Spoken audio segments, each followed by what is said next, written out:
Monkey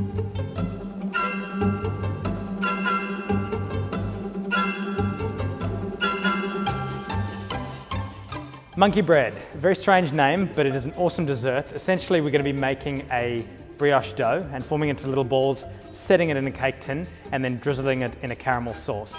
And first thing I'm going to do is start off with the yeast. So we've got some active dry yeast, and we'll just get that into some warm milk. Because yeast needs to feed on something, we've got some sugar, and just whisk that up. So I've got my flour, and then I'm also going to crack 2 eggs. We'll just give that a beat as well. So what we need our dough hook attachment because we're going to be kneading it for quite a while.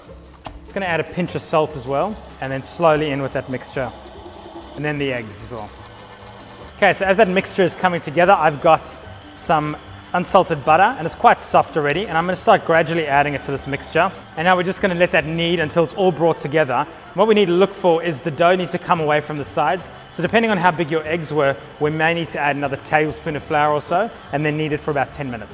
And I've just got a lightly greased bowl here, and we're going to now need to let this dough rise and let all the yeast do its work. Bit of cling film, and just put it in a nice warm place, just so it does stay warm, because what you want to do, if we look at the dough now, we want it to double in size, so it should take about an hour. So while that dough is proving in a warm spot, we're going to get onto our butterscotch sauce. So we've just got some brown sugar, some more butter, and some cream. I'm also going to add some salt. So as soon as that's come to a boil, just give it a stir and let everything dissolve. You can see that's perfect now, and we can just set it aside to cool. So our dough is nice and risen. You can see it's doubled in size, nice and fluffy. So what we can do is if we just get our bench with a bit of flour on it, just get that dough out.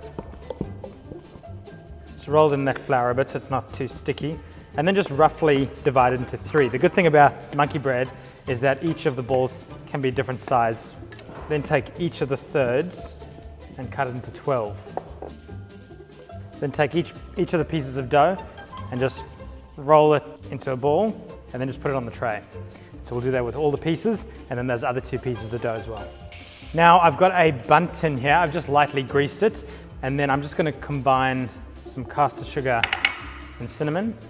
You're going to get your hands a little sticky and dirty here, but first I'm just going to add a little bit of that butterscotch to the bottom of this pan, and then we're going to start putting each ball in the butter, cinnamon mixture, and in the pan, and that way we're going to carry on laying it.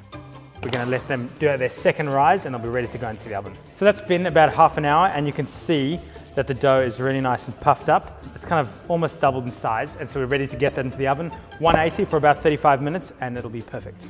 So we're out of the oven, let it cool for a few minutes. You need to eat this while it's relatively warm and it's at its peak. So we've got our serving dish. I'm just going to turn it upside down, pray, and then tip it out.